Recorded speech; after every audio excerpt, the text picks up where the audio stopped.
Welcome to this technical guide on the Dyson SV07. We are Kelatos Informatica, specialists in technical repair. We collect your device from your doorstep, carry out a free diagnosis, and send you a quote before any repair. No phone calls, no trips to the shop.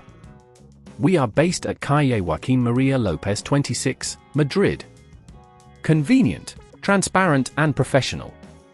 Link in the description. If your Dyson SV07 barely lasts 5 minutes, it's likely that the battery is failing. This can happen due to age, wear and tear, or simply because of the charging cycles it has gone through. If not addressed promptly, you might find yourself unable to use your vacuum when you need it most, leading to frustrating cleaning sessions.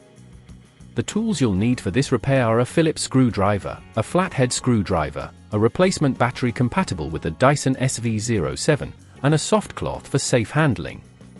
To begin the repair, ensure your Dyson SV07 is turned off and unplugged. Start by using the Phillips screwdriver to remove the screws located on the back of the vacuum. Gently pry open the casing with the flathead screwdriver, taking care not to damage any clips. Once opened, locate the battery. It's usually situated at the bottom part of the device.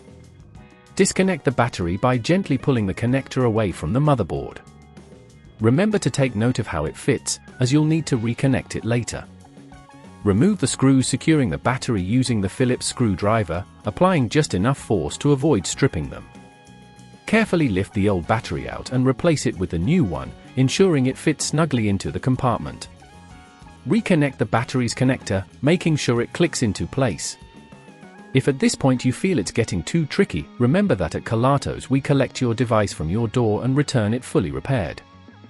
Once everything is back in place, carefully align the casing and press it down until it clicks securely. Reinsert the screws you removed earlier, ensuring they are tightened properly but not overly so, to prevent damage. Now, plug in your Dyson SV07 and allow it to charge fully before testing it out. To avoid this battery issue from recurring, make sure to store your Dyson in a cool, dry place and avoid leaving it plugged in for extended periods when not in use. If you'd rather not risk damaging your device, at Kelatos we collect, repair and deliver back to your door anywhere in the UK. Link in the description.